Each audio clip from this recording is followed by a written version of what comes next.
দ্বিতীয় বিশ্বযুদ্ধের সময় সার্জেন্ট মেজর কালাশনিকভ নামে একজন অফিসার সাহসিকতার সাথে জার্মানদের বিরুদ্ধে যুদ্ধ করছিল।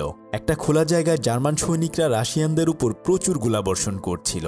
কোনো উপায় না পেয়ে তখন রাশিয়ানরা তাদেরকে শায়েস্তা করার জন্য ট্যাঙ্ক নিয়ে আসে, আর এই ট্যাঙ্কের ভেতর থেকেই কালাশনিকভ বাইরের জার্মান সৈন্যদেরকে নিশানা করে একে একে মেরে ফেলছিল।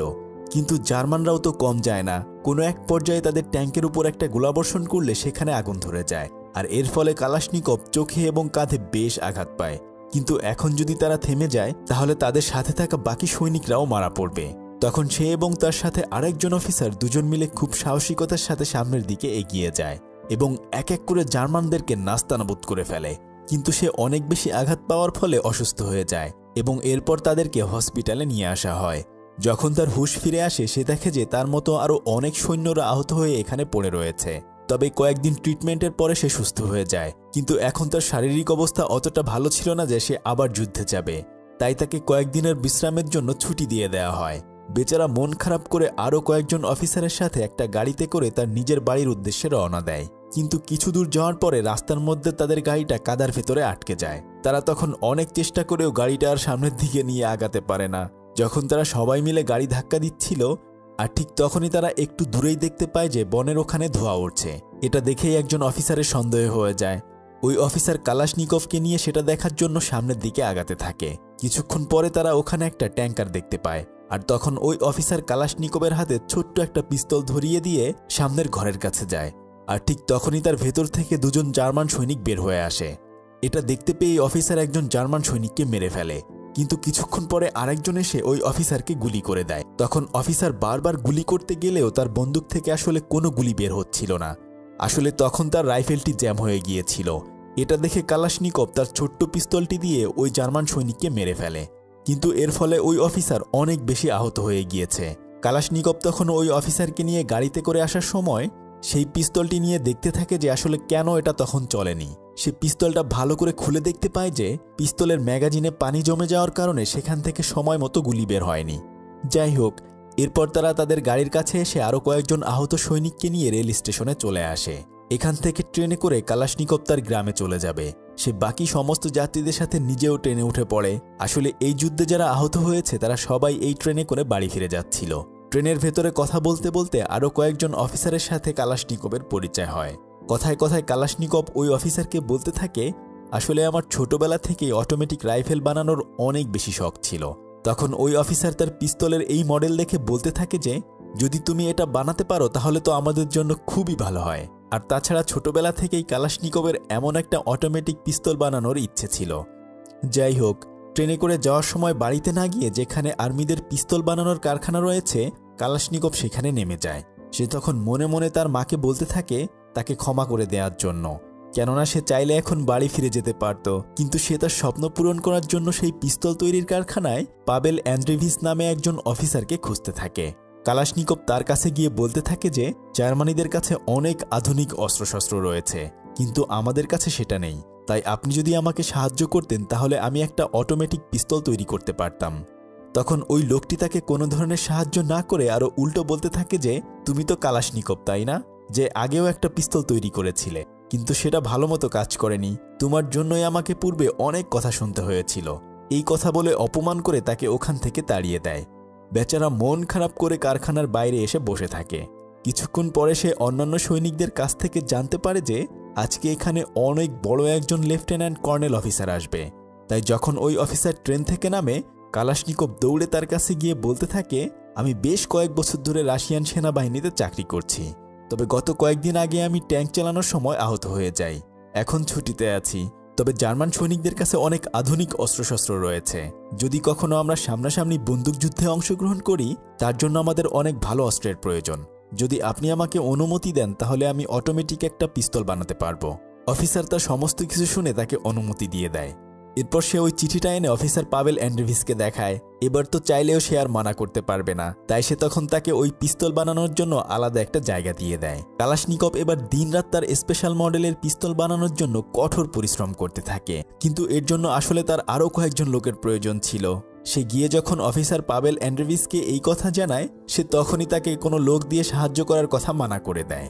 কালাশনিকভ তাকে অনেক বোঝালেও সে তাকে বলতে থাকে যে এমনিতেই আমাদের অনেক সৈনিক মারা গিয়েছে, আর তাছাড়া এখানেও পর্যাপ্ত পরিমাণে কাজের লোক নেই, সেজন্য আমি চাইলেই তোমাকে কোনোভাবেই সাহায্য করতে পারবো না। সে তখন মন খারাপ করে একা একাই কাজ করতে থাকে। কিন্তু কিছুক্ষণ পরে দেখা যায় যে ওই কারখানায় যারা অস্ত্র বানাতো তারা অনেকেই এসে কালাশনিকভের সাথে পরিচিত হচ্ছে এবং তাকে এই রাইফেলটি বানানোর জন্য সাহায্য করতে চাচ্ছে। একজন বৃদ্ধ লোক তার পিস্তলের এই মডেলটা দেখে অনেক বেশি খুশি হয়ে যায়। সবার সাহায্যের কথা শুনে কালাশনিকভ এবার শক্তি খুঁজে পায়। সে সবার সাথে একে একে পরিচিত হয়ে জোর কদমে তার অস্ত্র বানানোর কাজ শুরু করে দেয়। এক একজন তখন তাকে এক একটা জিনিস তৈরি করতে সাহায্য করতে থাকে। এভাবে বেশ কয়েকদিন কঠোর পরিশ্রম করার পরে সে একটা স্পেশাল মডেলের পিস্তল তৈরি করে ফেলে। এখন তারা খুশিতে খুশিতে সমস্ত কর্মচারীরা মিলে সেই পিস্তলটি চেক করার জন্য বাইরে চলে আসে। তখন তাদের মধ্য থেকে একজন সৈনিক তখন সেটা নিয়ে তার সামনে থাকা একটা ব্যারেলে গুলি করে টেস্ট করে দেখে যে পিস্তলটা একদমই ঠিকঠাক মতো কাজ করছে। এরপর তারা সবাই ব্যারেলের ভেতর থেকে পিস্তলের গুলিগুলো এনে অনেক বেশি খুশি হয়ে যায়। কালাশনিকভ স্পেশাল পিস্তল তো তৈরি করতে পেরেছে, এখন তো সেটা অবশ্যই বড় কোনো অফিসারকে দেখাতে হবে। সেজন্য সে পরদিন চলে যায় আলমাতা নামে একটা ব্যাটালিয়নে। সেখানে সে লেফটেন্যান্ট কর্নেল বাস্টভের সাথে দেখা করতে চায়। তখন একজন সৈনিক এসে তার কাছে জানতে চায় যে সে আসলে ওই অফিসারের সাথে কেন দেখা করতে এসেছে। কালাশনিকভ তখন তার কোমরে থাকা রাইফেলটি দেখিয়ে বলে যে আমি এটা তৈরি করেছি, এটা টেস্ট করার জন্যই আমি এখানে এসেছি। এমন সিকিউরিটিপূর্ণ একটা জায়গায় তার কাছে এই রাইফেলটি দেখে তখনই তাকে অ্যারেস্ট করে আলাদা একটা রুমে আটকে রাখা হয়। কিছুক্ষণ পর ওখানে একজন অফিসার এসে জানতে চায় যে এখানে কি হয়েছে। তখন বাকি সৈনিকরা বলে যে কিছুক্ষণ আগে এক লোক এখানে একটা রাইফেল নিয়ে এসেছিল, তাই আমরা তাকে আটকিয়ে রেখেছি। তখন ওই অফিসার রাইফেলটা হাতে নিয়ে বলতে থাকে যে এটা কোনো কারখানায় তৈরি করা হয়নি, বরং হাতে তৈরি করা হয়েছে, তবে এটা কেমন সেটা অবশ্যই আমি টেস্ট করে দেখব। এই বলে সে ওই পিস্তলটা নিয়ে টেস্টিং গ্রাউন্ডে চলে আসে টেস্ট করার জন্য। তখন তারা দুজন অফিসার মিলে পিস্তলটা টেস্ট করে অসাধারণ রেজাল্ট পায়, কেননা এই রাইফেলের নিশানা একদম ঠিকঠাক মতো কাজ করছিল। তারা তো অনেক বেশি অবাক হয়ে যায়, কেননা একজন সাধারণ সৈনিক তো এত ভালো পিস্তল তৈরি করতে পারে না। আর অন্যদিকে কালাশনিকভকে যখন বন্দি করে রাখা হয়েছিল তখন কয়েকজন সৈনিক তাকে দেখে হাসাহাসি করছিল আর বলছিল তোমাকে দেখে তো একজন সাধারণ সৈনিক মনে হয়, তুমি কিভাবেই বা এত বড় পিস্তল আবিষ্কার করতে পারবে। কিন্তু তখন কালাশনিকভ তাদের এই কথার কোনো প্রতিবাদ করে না। তবে কিছুক্ষণের মধ্যেই যে অফিসার তার রাইফেলটি টেস্টিং করার জন্য নিয়েছিল সেই অফিসার ফিরে এসেই তাকে মুক্ত করে দেয়। তখন যারা তাকে নিয়ে হাসাহাসি করছিল তারাও তো অনেকটা বোকা হয়ে যায়। যাই হোক, কালাশনিকভকে আলাদা একটা রুমে এনে খাবার খাওয়ানো হয়। আর তখন ওই অফিসার বলতে থাকে তোমার এই রাইফেলের ডিজাইনটা অনেক সুন্দর, তবে এটার উপর যদি আরও কাজ করা যায় তাহলে আরও অনেক বেশি ভালো হবে। যদি তুমি তোমার এই রাইফেল সেনাবাহিনীতে যুক্ত করতে চাও তাহলে অবশ্যই তোমার রাইফেল বানানোর যে প্রতিযোগিতা রয়েছে সেটা জিততে হবে। সারা দেশের বিভিন্ন জায়গা থেকে অনেক বড় বড় ইনভেন্টররা সরকারিভাবে প্রতিযোগিতায় অংশগ্রহণ করে এবং যাদের অস্ত্র সবচেয়ে ভালো হয় সেগুলো সরকার প্যাটেন্ট করে নেয়। তবে যদি তুমি সেন্ট্রাল এশিয়ান মিলিটারি ডিস্ট্রিক্টের জেনারেল কুরবাটিনকে তোমার এই রাইফেলটা দেখাতে পারো আর যদি একবার এটা টেস্ট করে তার ভালো লেগে যায় তাহলে মনে করে তোমার কপাল খুলে যাবে আর ওই ওয়েপেন কন্টেস্টে তুমিও জিতে যাবে। সে এই কথা শুনে অনেক বেশি খুশি হয়ে যায় আর পরদিন সকালবেলা দ্রুত করে তারা টেস্টিং গ্রাউন্ডে চলে যায়। আর এর কিছুক্ষণ পরেই জেনারেল কুরবাটিন চলে আসে। সে এসে কালাশনিকভের কাছ থেকে রাইফেলটা দেখতে চায়। কালাশনিকভ তখন রাইফেলের ম্যাগাজিন সহ সমস্ত কিছু খুলে খুলে তাকে দেখাতে থাকে। সে বলতে থাকে যে এই রাইফেলের ম্যাগাজিনে একসাথে 14টা গুলি রাখা যাবে, তবে আমি এটাকে ইমপ্রুভ করে 70 রাউন্ড গুলি রাখা যায় এমন একটা ম্যাগাজিন তৈরি করব। এসব কিছু শুনে জেনারেল তার রাইফেলটা নিয়ে টেস্ট করার জন্য চলে যায়। সে তখন রাইফেল তাক করে বেশ কিছু গুলি করে, এরপর বাইনোকুলার দিয়ে সেটা দেখে একদমই অবাক হয়ে যায়। সে তখনই কালাশনিকভকে কাছে ডেকে নিয়ে বলতে থাকে এই ইউনিফর্মে তোমাকে একদমই সুন্দর লাগছে না, কাল থেকেই তুমি নতুন ইউনিফর্ম পরবে আর তুমি মনে রাখবে তুমি একজন ওয়েপেন ইঞ্জিনিয়ার। আসলে জেনারেল তার এই পিস্তলটা অনেক বেশি পছন্দ করেছে। কালাশনিকভ তো তখন অনেক খুশি হয়ে যায়। তখন জেনারেল তাকে বলতে থাকে যে তুমি অবশ্যই অল ইউনিয়ন ওয়েপন ডিজাইন কন্টেস্টে তোমার রাইফেলটি নিয়ে যাবে, আমি সেখানে রিকমেন্ডেশন করে দেব। যদি সেখান থেকে পাশ করতে পারে তাহলেই তোমার পিস্তল আমাদের সেনাবাহিনীতে ব্যবহার করা যাবে। এই কথা শুনে সে আগের অফিসারকে জড়িয়ে ধরে আর এই খুশিতে তারা রাতের বেলা সবাই মিলে একটা পার্টি করে। আর এর পরদিন কালাশনিকভ নতুন ইউনিফর্ম পরে সেই কন্টেস্টে অংশগ্রহণ করার জন্য চলে যায়। সে ওখান থেকে সোজা রাশিয়ার রাজধানী মস্কোতে চলে আসে। এত বড় শহরে সে জীবনের এই প্রথমবার এসেছে। এরপর সে একটা গাড়িতে করে ক্যাম্পের উদ্দেশ্যে রওনা দেয়। গাড়ির ভেতরেই তার সাথে আরেকজন অফিসারের পরিচয় হয়। আসলে উনিও এখানে এই কন্টেস্টে অংশগ্রহণ করার জন্য এসেছে। তো উনি কালাশনিকভের কাছ থেকে রাইফেলটা নিয়ে বলতে থাকে, এটার ওজন একটু বেশি। তখন কালাশনিকভ বলে, দেখি সামনে এটাকে আমি আরও ইমপ্রুভমেন্ট করে নিয়ে আসব। যাই হোক, এরপর সে সোজা গিয়ে আরেকজন অফিসারের সাথে দেখা করে। সেই অফিসার তখন অন্য একজন কর্নেলকে কালাশনিকভের দায়িত্ব দেয়। সে কালাশনিকভকে নিয়ে তার জন্য একটা আলাদা ঘর দেখিয়ে দেয় এবং প্রত্যেকটা জায়গায় একটু একটু করে চিনিয়ে দেয়। তখন ওই অফিসার কালাশনিকভকে বলতে থাকে যে, আমরা মিলিটারিতে এখন যেসব অস্ত্র ব্যবহার করি সেই সব অস্ত্রের ইনভেন্টররাও আরও নতুন নতুন অস্ত্রের ডিজাইন নিয়ে এসেছে। তখন কালাশনিকভ বলে, তাদের সাথেও কি আমাকে কম্পিটিশন করতে হবে? তখন ওই অফিসার বলে যে, যদি তুমি তোমার এই রাইফেলটা সেনাবাহিনীতে ব্যবহার করাতে চাও তাহলে অবশ্যই তাদের সাথে কম্পিটিশন করে তোমাকেও জিততে হবে।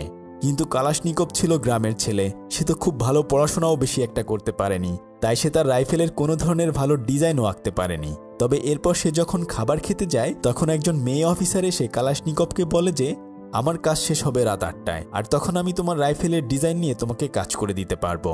কালাশনিকভ তো তাকে দেখে একটু একটু ভালোবেসে ফেলেছে। সে এরপর তার বন্দুকের ডিজাইন করতে সাহায্য করে, আর পরদিন টেস্টিং গ্রাউন্ডে নিয়ে যাওয়া হয় তার বন্দুকটা পরীক্ষা করার জন্য।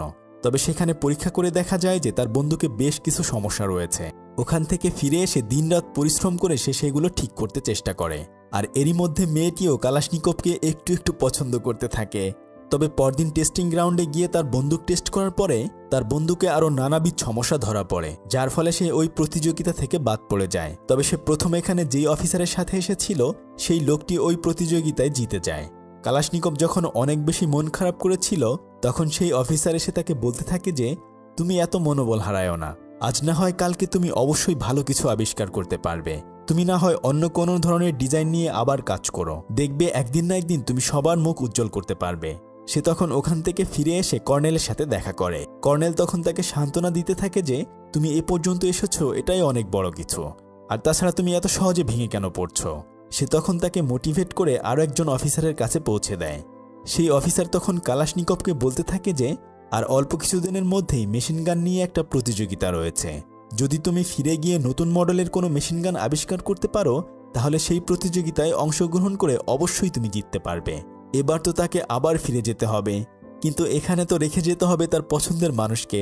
তবে কোনো উপায় না পেয়ে সে আবার আলমাতায় ফিরে আসে এবং সেই অফিসারের সাথে দেখা করে। পরদিন সকালবেলা সেই কমান্ডার জেনারেলের সাথে দেখা করে। সে অফিসারকে বলতে থাকে যে, আমি ওই প্রতিযোগিতায় হেরে গিয়েছি, কিন্তু কমরেড জেনারেল ছিল খুবই ভালো মনের একজন মানুষ। সেই কালাশনিকভকে বলতে থাকে, তুমি না হয় এবার হেরে গিয়েছো, তাতে কি হয়েছে, তবে তোমার ভেতর অনেক প্রতিভা রয়েছে। যদি তুমি আবার নতুন করে চেষ্টা চালিয়ে যাও দেখবে একদিন না একদিন ঠিকই তুমি সফল হতে পেরেছ। কালাশনিকভ এবার রাত দিন তার নতুন মডেলের পিস্তল নিয়ে পরিশ্রম করতে থাকে, এমনকি সে রাতের বেলা না ঘুমিয়ে সব সময় ওটা নিয়েই চিন্তা করতে থাকে। তবে বাকি অফিসাররাও তখন কালাশনিকভকে তার এই নতুন মডেলের পিস্তল বানাতে সাহায্য করতে থাকে। অল্প কিছুদিনের মধ্যেই সে আরও একটা নতুন মেশিন গান তৈরি করে ফেলে এবং সেটা টেস্ট করার পর দারুণ রেজাল্ট পাওয়া যায়। তবে সে তো এখন মস্কোতে রেখে আসা তার প্রিয় মানুষটাকে মিস করতে থাকে। তবে ভাগ্য ভালো যে ওখান থেকে ওই মেয়েটি তাকে একটা চিঠি দেয়। মেয়েটি চিঠিতে লিখে দেয় যে, এবার তুমি অবশ্যই ভালো মডেলের একটা পিস্তল বানাতে পারবে এবং দ্রুতই আমার সাথে দেখা হবে। যাই হোক, এর কয়েকদিন পরে আরেকজন নতুন অফিসার এসে কালাশনিকভকে সেই মেশিনগান কম্পিটিশনে অংশগ্রহণ করার জন্য নিয়ে যেতে আসে। তবে কালাশনিকভ যখন ওখান দিয়ে যাচ্ছিল তখন ট্রেনের ভেতর সে দেখতে পায় যে তার বড় ভাই ভিক্টরকে এখানে বন্দি করে রাখা হয়েছে। আসলে তার ভাই হয়তো দেশের বিরুদ্ধে গিয়ে কোনো কাজ করেছিল। এরপর তারা ট্রেনে করে যাত্রা শুরু করে। অনেকটা পথ পাড়ি দিয়ে তারা বনের ভিতর দিয়ে তার মেশিনগান নিয়ে যাচ্ছিল। তখন সেই অফিসার হঠাৎ করে বনের ভেতর দাঁড়িয়ে কালাশনিকভকে বলতে থাকে, আমি রেল স্টেশনে শুনেছি ওই কয়েদি নাকি তোমার ভাই ছিল, তাহলে নিশ্চয়ই তুমিও জার্মানদের কোনো গুপ্তচর, তাই না? তখন সে একটা পিস্তল দিয়ে গুলি করে কালাশনিকভকে মারতে চায়, আর এরপর তাদের দুজনের মধ্যে বেশ ধস্তাধস্তি শুরু হয়ে যায়। কিন্তু কালাশনিকভের সাথে সে আর পেরে ওঠে না। কালাশনিকভ তখন তাকে পিস্তল দিয়ে গুলি না করে বরং মাফ করে দেয়। এরপর সে মস্কোতে ফিরে আসে। আসার সাথে সাথে সর্বপ্রথম সে তার গার্লফ্রেন্ডের বাড়িতে গিয়ে তার সাথে দেখা করে। এতদিন পরে দুজন দুজনকে দেখতে পেয়ে অনেক বেশি খুশি হয়ে যায়। এরপর তারা প্রথম বাইরে এসে অনেক ভালো সময় কাটায়, বৃষ্টির ভেতর ঘুরে বেড়ায়। কালাশনিকভের জীবন আরও অনেক বেশি সুন্দর হতে থাকে। পরদিন টেস্টিং গ্রাউন্ডে কালাশনিকভ মেশিন গানটি টেস্ট করার জন্য নিয়ে যায় এবং সেটা খুব ভালোভাবেই পারফর্ম করছিল। তবে ওখানে তো আরও অনেক কম্পিটিটররা এসেছে এই প্রতিযোগিতায় অংশগ্রহণ করার জন্য। তবে এই প্রতিযোগিতার রেজাল্ট আগামীকাল জানা যাবে।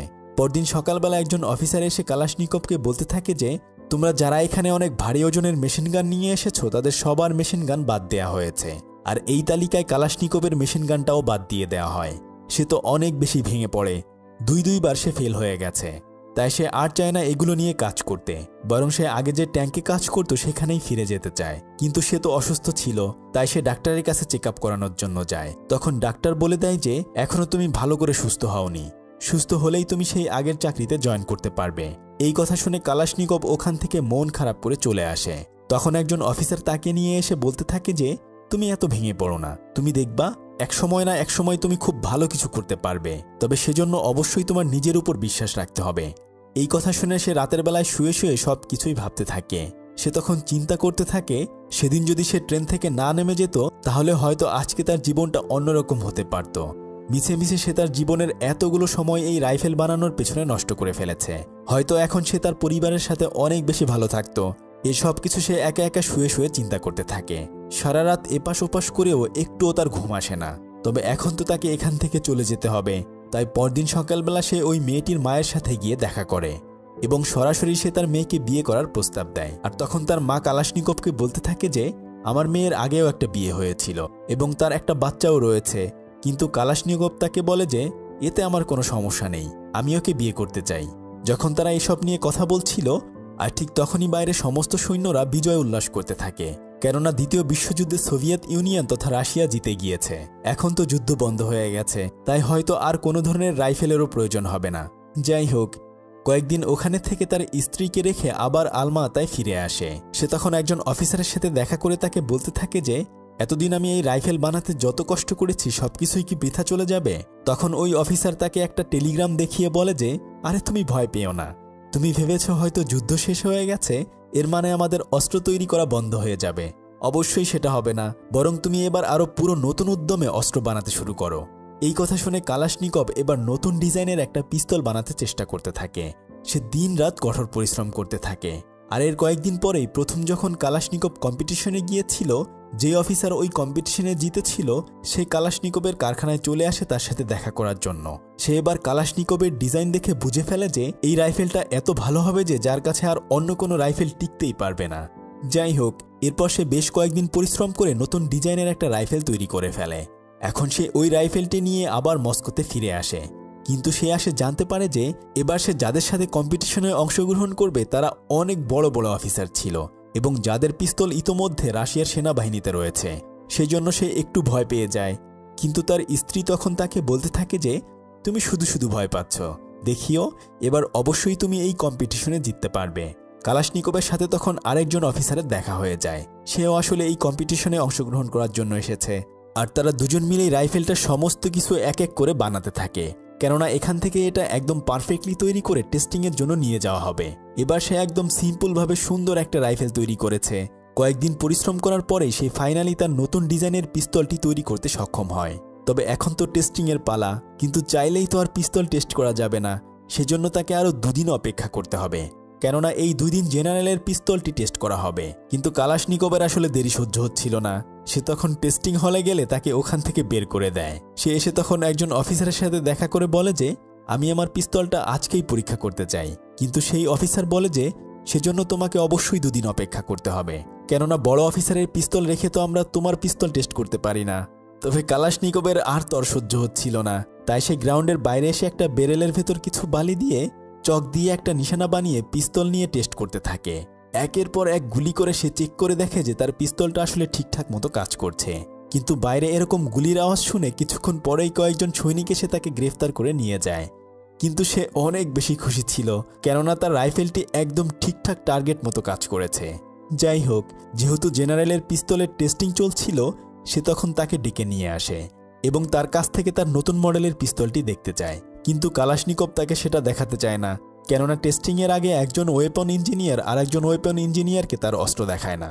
তবে ওই জেনারেল তাকে বলে যে তুমি একদমই ভয় পেও না, আমি তোমার ডিজাইন বা অন্য কোনো কিছুই চুরি করে নেব না। কালাশনিকভ এবার তাকে সেই নতুন মডেলের রাইফেলটা দেখায়।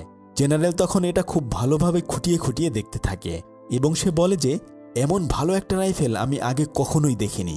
সত্যি কথা বলতে এই রাইফেলের কাছে আমার নতুন ডিজাইনের রাইফেলটা একদমই টিকবে না। এমন বড় একজন ওয়েপন ইঞ্জিনিয়ারের কাছ থেকে এই কথা শুনে কালাশনিকভ তো অনেক বেশি খুশি হয়ে যায়।